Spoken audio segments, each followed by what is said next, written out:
Floor plan, নিচতলার floor plan. এখানে 31 fit আছে, 31 ফিট হলো এইভাবে, আর এমনি আছে 51 ফিট, তাহলে এখানে 1581 ফিট স্কোয়ার। আর এখানে 5টা বেডরুম আছে, একটা ডাইনিং রুম আছে, একটা ড্রয়িং রুম আছে, 2টা টয়লেট আছে, একটা কিচেন আছে। ঠিক আছে, তো এখানে কিছু কাজ আছে, আমি আগে আপনাদের কাজটি করি।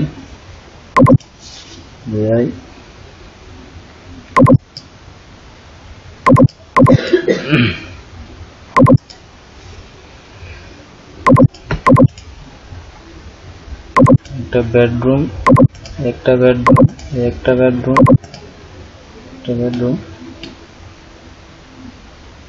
এখানে একটা বেডরুম আছে।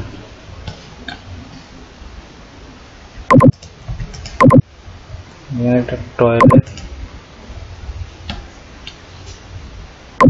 এখানে একটা টয়লেট আছে,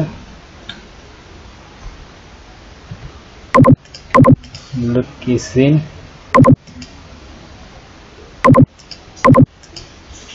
এটা হলো ডাইনিং রুম,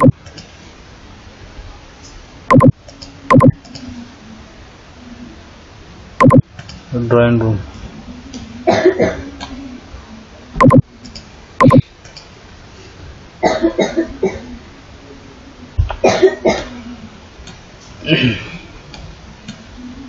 ড্রয়িং রুম যদি আপনাদের জায়গা থাকে সাইডে বা সামনে, তাহলে আপনারা অবশ্য বারিন্দা বা টেরেস দিতে পারেন, সমস্যা নাই। আমি একটা স্যাম্পল আপনাদের আঁকি দিয়ে, যেমন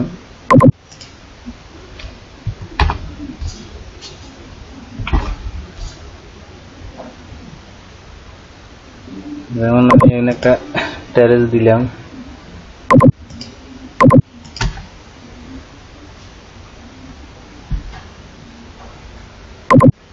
একটা বারিন্দা দিলাম 4 ফিট এমনি, আর এমনি 8 ফিট বা এরকম দিলাম।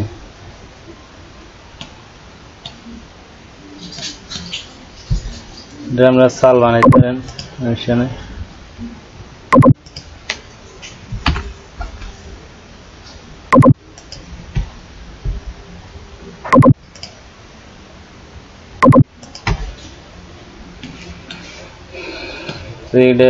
এই সময় যদি জায়গা থাকে আবার সাইডেও বারিন্দা দিতে পারেন, কোনো সমস্যা নেই।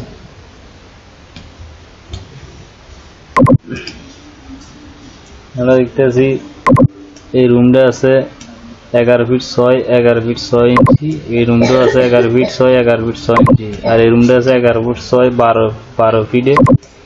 এখানে আছে 11 ফিট 6 ইঞ্চি আর 12 ফিট। আর এটা হলো ডাইনিং রুম 20 ফুট 7 ইঞ্চি আর হলো যায় 12 ফিট। আর এটা হচ্ছে ড্রয়িং রুম 16 ফুট 7 এবং 13 ফুট 2 ইঞ্চি। এই সিঁড়িঘরটা ভাঙ্গা সিঁড়িটা 3 ভাঙ্গা সিঁড়িটা হইব, এরপরও 12 ফিট 12 ফিট একটা জায়গা থাকবো, মানে ড্রয়িং রুমের লাই যথেষ্ট। ঠিক আছে, আর এই বেডরুমটা আছে 13 ফুট 7 আর 11 ফুট 7 ইঞ্চি। আর এই কিচেনটা আছে 7 ফুট 7 ইঞ্চি আর 7 ফুটে। আর এই টয়লেটটা আছে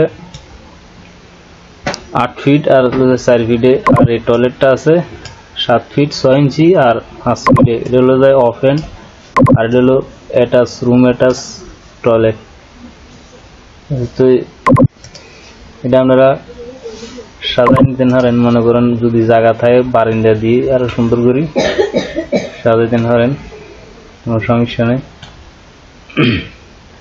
তো এটা হলো যায়, আর এটার আমাদের কাজ করাইতে হইলে অবশ্যই এটা হলো যে ফ্লোর প্ল্যান, এগুলো রড স্ট্রাকচারের প্ল্যান লাগে। কোনো ভালো ইঞ্জিনিয়ার দিয়ে রড স্ট্রাকচার প্ল্যান বানাই এর কাজ করাবেন। আর এই প্ল্যানটি যদি সবসময় দেখতে চান, যারা অবশ্য বিল্ডিং এর কাজ টাজ করান ওদের লাগে আরো ভালো উপকার, কারণ ওনাদের কাজে যাইলে মনে করেন যে এইসব প্ল্যান ওই সময় দরকার লাগে, মানে ঘর দেওয়ার লাই গৃহস্থ করে। তো ওই সময় চ্যানেলটা সাবস্ক্রাইব করে রাখবেন, আর ফেসবুক পেজটাই দেখলে ফলো দিয়ে রাখবেন। এই ধরনের প্ল্যান যদি দেখতে চান, অবশ্যই এই ধরনের প্ল্যানগুলো দুজনের লাগে ভালো, যারা বিল্ডিং লাইনে আছেন তাদের লাগে ভালো, যারা কাজ টাজ করেন আর যারা ভবিষ্যতে কাজকর্ম করাবেন এগুলো লাগে ভালো। ঠিক আছে, তাহলে আর আঁকি মানে বেশি সময় নষ্ট করানো লাগলো না, এখানে তৈরি দেখলেন। তো যদি রড স্ট্রাকচার প্ল্যান আমার দিয়ে বানাইতে চান তা অবশ্যই বানাইতে পারবেন, সমস্যা নেই। তো আজকে এই পর্যন্তই।